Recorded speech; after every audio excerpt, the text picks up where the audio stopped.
बिस्मिल्लाहिर्रहमानिर्रहीम अस्सलाम वालेकुम। क्लास 6 का आज हमारा 22nd लेक्चर है, जिसमें हम एक्सरसाइज हमने स्टार्ट की थी कल। पेज नंबर है 38, एक्सरसाइज है हमारी 3 है, उसको आगे कंटिन्यू करेंगे। क्वेश्चन नंबर 4 है, list the multiples of 7 between 10 and 40। हमने 7 के वो मल्टीपल्स लिखने हैं जो कि 7 और 40 के दरमियान होंगे। तो बच्चे हम आपको मैं इसका आइडिया दे देता हूं, बाकी आप लोग इसका आंसर फिर खुद से लिखेंगे। ये बिल्कुल वैसे ही जैसे हमने कल मल्टीपल्स लिखे थे, लेकिन वहां पे हम चूंकि फर्स्ट नंबर से स्टार्ट कर देते हैं, यहाँ पे हम वो नंबर्स लिखेंगे जो सिर्फ 10 और 40 के दरमियान होंगे जी। तो 7 का जो पहला मल्टीपल है वो 7 1 ज़र 7 होगा, जो कि लेस देन 10 है, इसलिए हम इसको नहीं लिख सकते क्योंकि हमने 10 और 40 के दरमियान लिखना है। तो 7 मल्टीप्लाइड बाय 2 क्या आएगा 14, 7 मल्टीप्लाइड बाय 3 क्या आएगा 21, 7 मल्टीप्लाइड बाय 4 क्या आएगा 28, 7 मल्टीप्लाइड बाय 5 क्या आएगा 35, 7 मल्टीप्लाइड बाय 6 अगर हम लिखें तो वो बनता है 42, लेकिन वो वैल्यू हमने नहीं लेनी क्योंकि हम सिर्फ हमने मल्टीपल लिखने हैं 10 और 40 के दरमियान। तो इस तरीके से हमारा आंसर हो जाएगा 14, 21, 38 एंड 35। इसी तरीके से आगे चलते हैं। नेक्स्ट क्वेश्चन में वो कहता है क्वेश्चन नंबर 5 के अंदर, list the multiples of 11 less than 50। हमने 50 से लेस जो है 11 के मल्टीपल्स लिखने हैं। तो 11 1 से करेंगे 11 आ जाएगा, 11 को जब 2 से करेंगे तो 22 आएगा, 11 को हम 3 से करेंगे तो 33 आ जाएगा, और 11 को जब 4 से करेंगे तो 44 आंसर आ जाएगा। इस तरीके से हम इसके अगले 50 से नीचे नीचे 4 मल्टीपल्स लिख लेंगे। क्वेश्चन नंबर 5 में कहता है वो list the multiples, list the all numbers. Question हम पढ़ लेते हैं एक दफा। List all the numbers less than 50 which are multiples of both 2 and 3। अब हमने लेस देन 50 वो नंबर लिखने हैं जो कि 2 और 3 के मल्टीपल होंगे। तो आप 2 से स्टार्ट करेंगे, 2 1 ज़र 2, 2 2 ज़र 4, इस तरीके से लिखते जाएंगे और इसको आप फिर कंटिन्यू करेंगे जब तक आपके पास 50 ना आ जाए। क्योंकि हमने लेस देन 50 रखना है तो हमारा जो लास्ट नंबर होगा वो 50 से लेस होना चाहिए, 50 से अबव या 50 के इक्वल भी नहीं आएगा। अब यहाँ पे बच्चे एक बात तो ख्याल रहे, हमने ऐसा नंबर लिखना जो कि दोनों पे डिवाइड हो रहा है। तो सबसे पहले आप देखेंगे सबसे पहला ऐसा नंबर कौन सा है जो 2 पे डिवाइड हो सकता है और 3 पे भी डिवाइड होगा। तो वो नंबर हमारा बनता है 2 मल्टीप्लाइड बाय 3, यानी 6। हमारा जो नंबर आ रहा है 6 जो होगा वो 2 पे डिवाइड हो सकता है। तो हम लिखेंगे यहाँ पे पहले ही नंबर जो हमारा आता है 2 मल्टीप्लाइड बाय 3 इक्वल्स टू 6। अब ये नंबर जो ये 2 पे भी डिवाइड हो सकता है और 3 पे भी डिवाइड हो सकता है।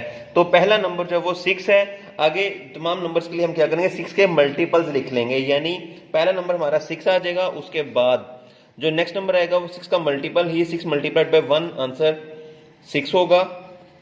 फिर 6 मल्टीप्लाइड बाय 2 आंसर 12 आ जाएगा।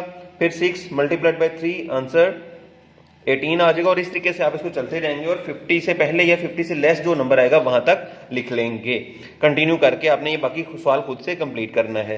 तो आगे क्वेश्चन नंबर 7 की तरफ चलते हैं हम। क्वेश्चन नंबर 7 में हमें कहता है स्टेट या without actual division state whether each of the following numbers is divisible by 2, 3, 5 और 11। अब इसके लिए बच्चे लाजमी है कि आपको इसका रूल्स याद हो कि हम किस तरीके से इसको डिवाइड करते हैं। तो सबसे पहले नंबर आ रहा है 105। सबसे पहले 2 का हमारा रूल है कि उसके एंड पे 0, 2, 4, 6, 8, 10 कोई नंबर 8 तक कोई नंबर आना चाहिए। तो चूंकि इसमें ये एंड पे इनमें से कोई भी नंबर नहीं आ रहा तो हम इसको 2 पे डिविजिबल नहीं कह सकते।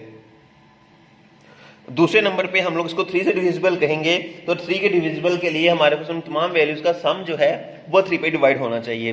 तो 2, 3, 5 और 11 का जो सम है, 105 का जो सम है, इसको 105 को ऐड करें तो ये 6 आता है जो कि 3 पे डिवाइड हो सकता है। इसका मतलब ये 2 पे डिवाइड नहीं होगा लेकिन 3 पे डिवाइड हो जाएगा। उसके बाद 5 की डिवीजन के लिए हमने क्या देखना था कि एंड पे हमारे पास 5 या 0 आना चाहिए।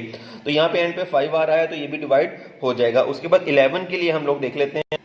उसके लिए हमने क्या तरीका बताया था कि एक पहला नंबर लिखने के बाद दूसरा उसमें से माइनस करना है और तीसरा प्लस करना है।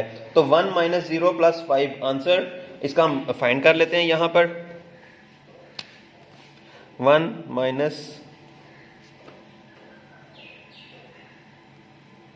- 0 प्लस, मैं दोबारा लिख लेता हूं 1 - 0 + 5।